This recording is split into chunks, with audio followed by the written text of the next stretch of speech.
जो stage show है बेशरम आदमी, हाँ जी। उसकी बात करें, उसकी चाहत कब आई? कब आपने सोचा और टाइटल बेशरम आदमी ही क्यों रखा गया?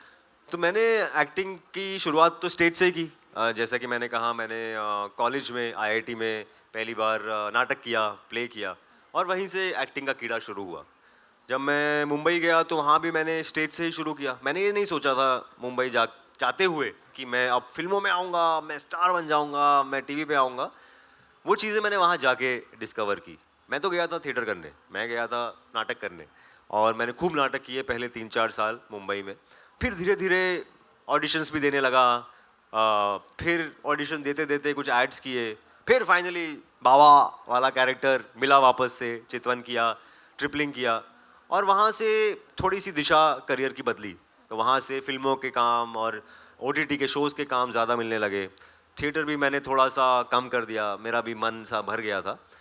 तो लास्ट नाटक मैंने शायद 2015 में किया था। उस बात को हो गए 10 साल और बीच में 2020 में मैंने एक छोटी-सी कहानी परफ़ॉर्म की थी। एक स्पोकन फेस्ट करके फेस्टिवल होता है मुंबई में। उसमें मैंने एक छोटी-सी कहानी परफ़ॉर्म की थी 15 मिनट की, अबाउट रिलेशनशिप्स, प्यार, मोहब्बत, हार्ट ब्रेक। नॉर्मल सिंपल सी कहानी थी। पर मुझे नहीं पता था कि वो सिंपल सी कहानी बहुत सारे लोगों को छू जाएगी, क्योंकि वो कहानी एकदम वायरल चली गई यूट्यूब पे। उसके कुछ 1.5 करोड़ 2 करोड़ व्यूज़ आ गए। मुझे पता नहीं यहाँ पे भी शायद किसी ने देखी है कि नहीं देखी है कहानी। आप मुस्कुरा रही हैं, शायद आपने देखी है। तो वो कहानी भी जैसे लड़कियों को बहुत पसंद आई, क्योंकि उनको लगा कि अरे कितने अच्छे से इसने दिल की बात कही। मेरे लिए मुझे लगा कि ये सिंपल सी कहानी है, लेकिन लोगों को बहुत टच की। तो वहाँ से मुझे आइडिया आया कि यार मैंने 15 मिनट की एक कहानी परफॉर्मेंस की और वो परफॉर्म करके वो वीडियो यूट्यूब पे चला गया और अच्छा है, बहुत पसंद आया लोगों को। बट ये तो एक बार करके ख़त्म हो गया। तो क्या जो चीज़ मैं 15 मिनट तक कर रहा हूँ, क्या मैं उसको 1 घंटे का एक शो बना सकता हूँ? क्या मैं उस 1 घंटे के शो को लेके शहर टू शहर जाके परफॉर्म कर सकता हूँ, लाइव ऑडियंस के सामने परफॉर्म कर सकता हूँ, क्योंकि मुझे मज़ा आता है। एक्टिंग की करियर की शुरुआत वहीं से हुई थी। तो ऐसे कुछ ख़्याल मेरे मन में 2-3 साल से थे। फाइनली ये कहानी मुझे मिली। ये विजय करके मेरा दोस्त है अब। उस टाइम पे तो मैं दूसरी बार उसे मिल रहा था लाइफ में। उसने बोला कि मैंने एक कहानी लिखी है और मैं आपको सुनाना चाहता हूँ। एक वन मैन नाटक है, एक ही एक्टर स्टेज पे। तो मैंने कहा यार ये तो एग्जैक्टली मैं यही ढूंढ रहा हूँ और ऐसी चीज़ मैं करना चाहता हूँ, चलो सुनते हैं। तो उसने मुझे ये कहानी सुनाई, बेशरम आदमी, और मुझे बहुत पसंद आई। मुझे लगा कि ये कहानी बहुत रेलेवेंट है और मज़ेदार है और नई है। सडनली ऐसी ये वैसी बात है जो जो लोगों को शायद सुनने में मज़ा आएगा और लोगों को चैलेंज भी करेगा और कहीं ना कहीं उसमें एक प्रोग्रेसिव मैसेज भी है, एक सोशल मैसेज भी है, जेंडर इक्वालिटी का मैसेज है कि आजकल की जो शादियां हैं, आजकल की जो रिलेशनशिप्स हैं, वो इक्वालिटी पे बेस्ड हैं और बहुत ज़्यादा बात होती है हाँ। फेमिनिज्म की और इक्वालिटी की। मतलब टाइटल से लग रहा है आदमी बेशरम होगा, लेकिन वो बहुत ग्रीन फ्लैग है। हाँ, मतलब बहुत एक्चुअली अच्छा में आदमी मतलब है। शर्म शर्म क्या है कि शर्म हमें शर्म अच्छी चीज़ भी है, बुरी चीज़ भी है और यही उस नाटक का मैसेज है कि यार जिन चीज़ों पे हमें शर्म करनी चाहिए, जैसे कि सड़क पे थूकने से या सुसु करने से या कूड़ा फेंकने से या टैक्स चोरी करने से या कुछ और धोखाधड़ी करने से, जिन चीज़ों से हमें शर्म करनी चाहिए उनसे हम आदमी लोग शर्म नहीं कर रहे हैं। पर जिन चीज़ों में शायद अब शर्म की ज़रूरत नहीं है, अपनी बीवी के लिए चाय बनाने के लिए, राइट, क्या क्या उससे अपने दोस्तों के सामने कुछ स्वीट बात कह दिया आपने अपने पार्टनर से, या इन दिस केस कपड़े धोने से, जो नाटक का जो एक पर्टिकुलर टॉपिक है, और अपने बीवी के कपड़े धोने से, राइट, इस बात पे आपको शर्म आ जाती है कि अरे नहीं नहीं पागल, कोई देख लेगा, राइट, मुझे ऐसे कैसे मेरी मर्दानगी पे सवाल उठ जाएगा।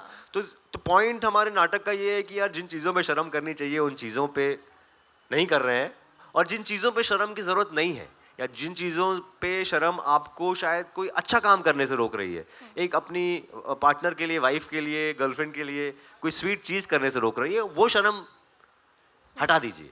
उस केस में बेशरम बनना सही जरूरी है। है। और प्यार में तो बेशरम बनना प्यार ही में तो चाहिए। हाँ बेशरम होना क्यों चाहिए सिर्फ ना। लड़की बने लड़का ना बने, बिल्कुल लड़का बिल्कुल, शर्म करता रह यही जाए। यही हमारा मैसेज है कि भाई इक्वालिटी हो, कि दोनों और प्यार करने में शर्म ना हो या प्यार दिखाने में शर्म ना हो।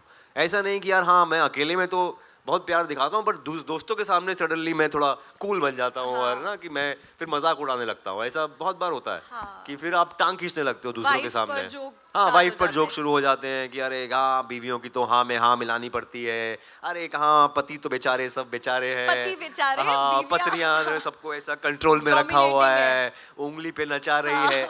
वो सडनली बाहर जाके इस तरह के जोक्स बन जाते हैं क्योंकि ये आदत हो चुकी है। ये हम बचपन से ऐसे ऐसे मजाक ऐसे जोक सुनते आ रहे हैं, तो हम उन्हीं चीज़ों को रिपीट करते जा रहे हैं।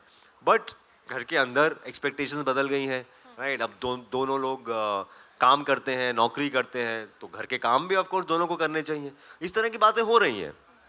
तो हाँ, मतलब हमारा भी पॉइंट ये था कि यार ऐसा नहीं है कि कोई हमें प्रवचन देना है या भाषण देना है। एक लड़के के पॉइंट ऑफ व्यू से ही कि वो चाहता है एक अच्छा पति बनना, एक अच्छा बॉयफ्रेंड बनना, और वो चाहता है कि उसकी उसकी गर्लफ्रेंड, उसकी वाइफ खुश रहे और वो उसे वो खुशी दे पाए। बट वो शर्म उसे कहीं रोक रही है।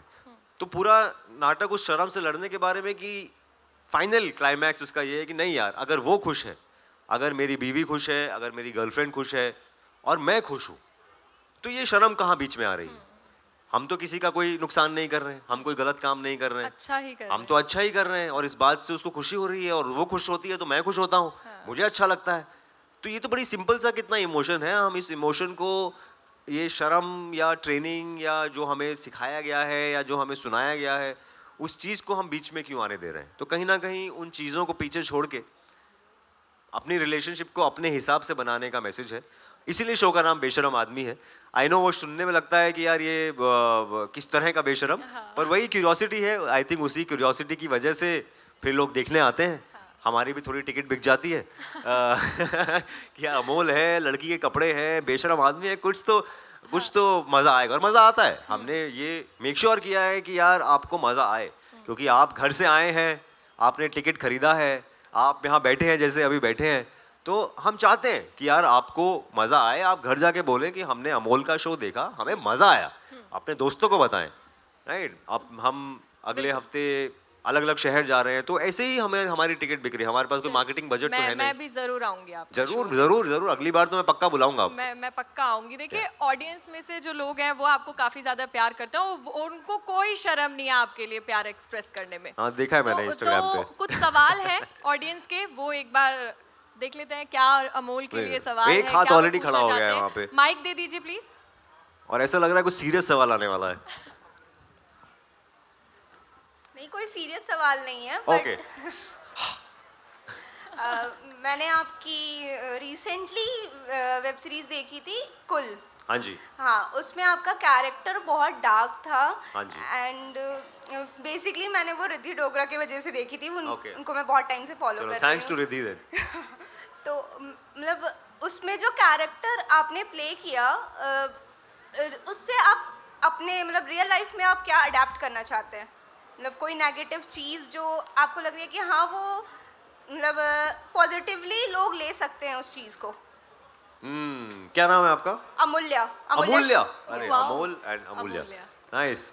तो अमूल्य यार, मुझे ऐसा आपने सही बोला कि वो काफ़ी नेगेटिव बुरा आदमी है। वो उस तरह का बेशरम है जो नहीं होना चाहिए। उसमें सारी कमियां हैं। उसमें मैं सबको यही बोलता था कि यार वो कैरेक्टर शायद मेरी लाइफ का अब तक का सबसे बुरा इंसान है जो मैंने प्ले किया है। पर बहुत लोगों ने मुझे ये भी बोला कि हाँ, हमें उस पर गुस्सा आता है, हमें चांटा लगाने का मन करता है उसको देख के, लेकिन कहीं ना कहीं उस पर तरस भी आता है, क्योंकि आपको लगता है कि यार ये ऐसा क्यों बन गया या ऐसा क्यों हो गया। और वो मैं चाहता था कि हो, वो राइटिंग में नहीं था, बट मेरा एज एन एक्टर मुझे था कि यार बुरे होते हैं लोग, लेकिन मेरा मानना है कि यार बचपन से कोई पैदा होते ही बुरा नहीं होता है। कुछ चीज़ें उनके साथ होती हैं अच्छी बुरी, कुछ किस्मत ख़राब होती है, कुछ आसपास के लोग प्यार नहीं दे पाते या कुछ बुरे हादसे हो जाते हैं आपके साथ और आप धीरे धीरे एक तरह का इंसान बन जाते हो। तो वो यार इस कुल के केस में तो जो अभिमन्यु का कैरेक्टर है वो तो इतना बुरा बन चुका कि उससे मैं लेना नहीं चाहूँगा कुछ।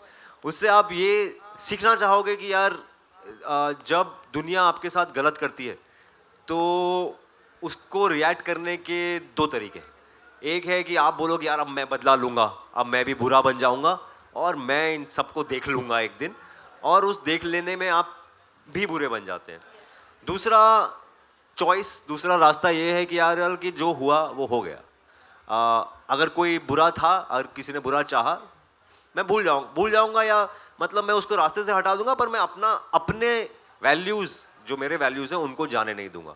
सो कहीं ना कहीं सीख है कि यार ऐसा ना करो, अभिमन्यु जैसा ना करो कि आप उस चीज़ को इतना पर्सनली मत लो कि आप मतलब इतने नेगेटिव हो जाओ, इतने कि मतलब आप किसी से कोई कनेक्शन नहीं बचा है उसका उस शो में, किसी से प्यार नहीं करता, वो इतना सेल्फिश हो चुका है, इतना झूठ बोलता है, सब कुछ अपने बारे में सोचता है।